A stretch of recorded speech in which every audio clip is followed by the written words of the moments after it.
injunction hearing had been on July 2nd. Even though he had been enjoined, he continued to put up vulgar signs.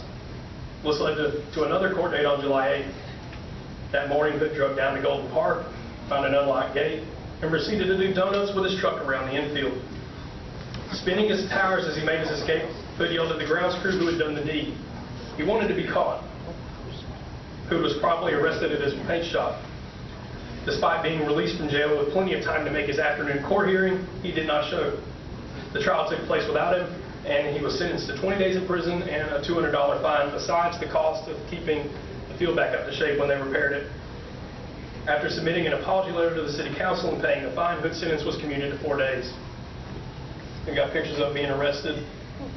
That's the infield with the tire tracks dug in, and then in the center, that's ballpark manager Hubert Stubbs looking at the divots. Oh, and let me go back. And you see, they let him put sunglasses on in the back seat, and he's showing them his Cubs. This was a big show for him. He wanted to make a point. He wanted to make his viewpoint of why the Yankees shouldn't be here visible.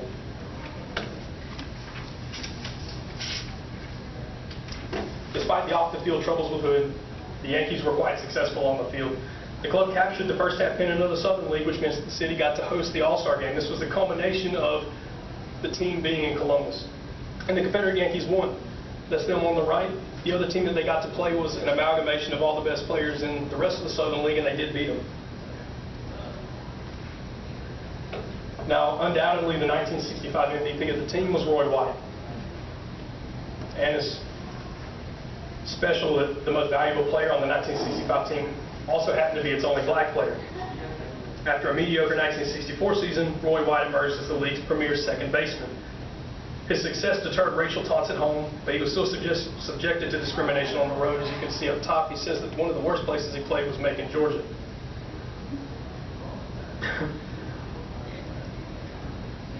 Dick Steele had often had the team stay in integrated hotels on the road, but there was no way that he could entirely prevent racial discrimination of Roy White or any other black player. His best effort was to offer the players of visiting teams, whether white or black, to stay in his hotel, which was the roster. Roy's contributions greatly aided to the team's success in 1965, as he was named the Southern League Player of the Month in July en route to the club winning the pennant. He was subsequently named the Southern League Player of the Year before being called up to the Major League Club. He hit 300 with 20 home runs, and Golden Park's a pretty big ballpark, so that's a pretty impressive feat for a small second baseman. Oh, and his first game with the New York Yankees went 3 for 5 with 2 doubles. And this is a picture of the celebration after the last out when they won the pennant. I think this kind of sums up everything that a team expects when they put a lot of effort into getting a minor league team. The pennant race revitalized baseball fandom in Columbus. The team drew extremely well the second half of the season, which led to Columbus pacing the Southern League in attendance. The city awaited 5 years for a team. Interest in baseball reached an all-time high in the city. Despite the success of 1965, though, the team met its demise the following year.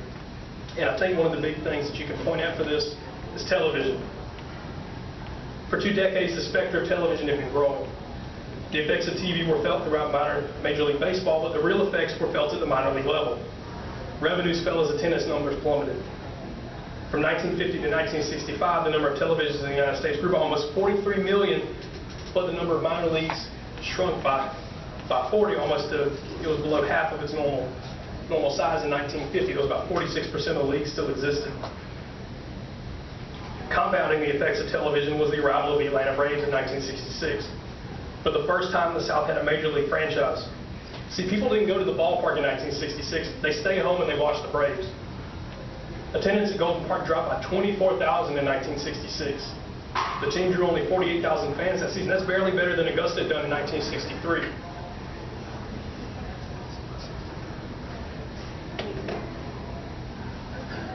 In October, Dick Steele requested assistance from the New York Yankees to help the team stay open for next season, but he was refused. The Yankees weren't willing to risk another year of dismal performance. In October of 1966, Steele returned to the working agreement to the New York Yankees. The Confederate Yankees were defeated.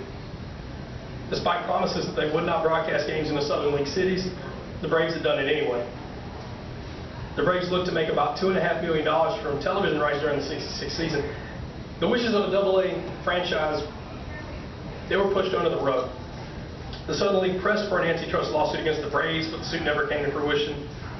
Southern League directors could not get enough steam behind their efforts to challenge the Braves, and that largely had to do with an antitrust lawsuit against the Braves that had already existed with the city of Milwaukee trying to prevent the team from leaving.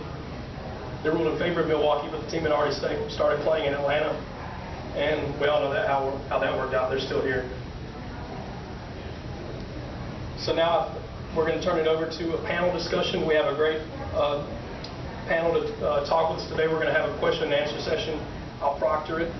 And what we'll do is anyone can ask questions. I'll call on people. You can ask questions. The panel members, I'll direct it to whoever wants to provide a certain viewpoint on something with the team, whoever wants to share an experience. And if y'all have any questions specifically about the team history, that kind of thing, you can ask me questions too. Or broader questions about baseball history, I'm probably going to direct over to Dr. Crosswell. I'll have him come take the podium.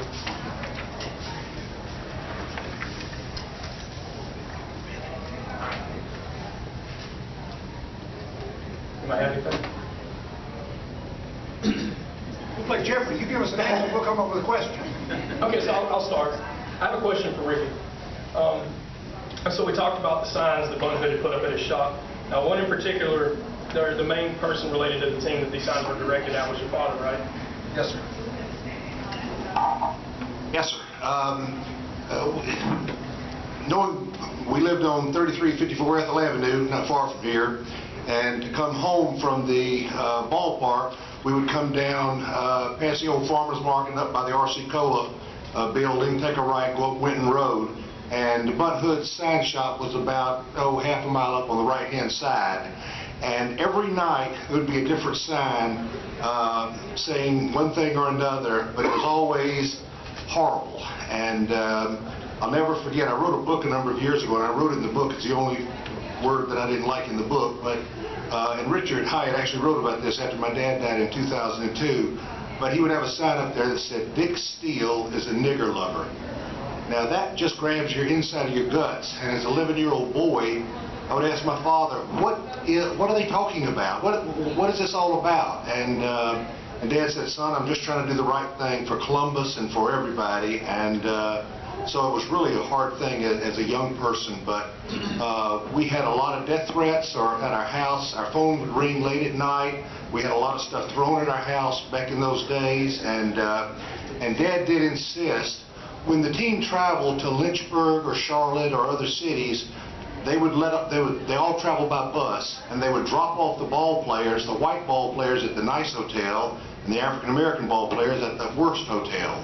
And Dad insisted that since they were one team, they had to stay together, which meant the white ball players had to stay at the worst hotel. But Dad thought they were a team. So the Ralston Hotel, most of you as the youngsters don't know what the Ralston Hotel was, but Jed and old people like me do. But anyway, Dad and a group of people, Bill Turner and others, owned the Ralston Hotel. And they integrated the Ralston Hotel so that all the players from all the teams could stay there together. And again, that didn't go well with Bun Hood or the other brainless wonders of Columbus back in those days. So anyway, it was a very trying time, and as an 11-year-old, it's unbelievable that I lived in a generation where that could even have happened, but it did. Okay, I have another question since he's here. Now, John, you were also a bat boy for the franchise while I was here. I understand Rickey typically was a home bat boy for teams. You were visiting. Yeah, I was in the visitors dugout for 2 years. Yeah. Now, I kind of mentioned before, one of the deterrents probably for reasons that Roy White never received any discrimination here in Columbus was probably because he played for the team and he was successful. Did you ever notice anything from Columbus fans saying anything to visiting black players? You know, I really didn't. I was a kid just in hog heaven. You know, what kid my age would not have loved to be, except for Rickey, who couldn't cut a good contract with his dad, you know, but, you know, I mean, it was a dream of a lifetime for a kid my age to be down on the field with all these future, major leaguers. And I really never heard any discriminatory remarks or anything ugly inside the fences at Golden Park. I mean, I think, of course, we're the home team. Home team loved Roy White. Roy White was a sensational player, and he He reminded me a little bit of, you think back about it, about Jackie Robinson. He kept his mouth shut. He didn't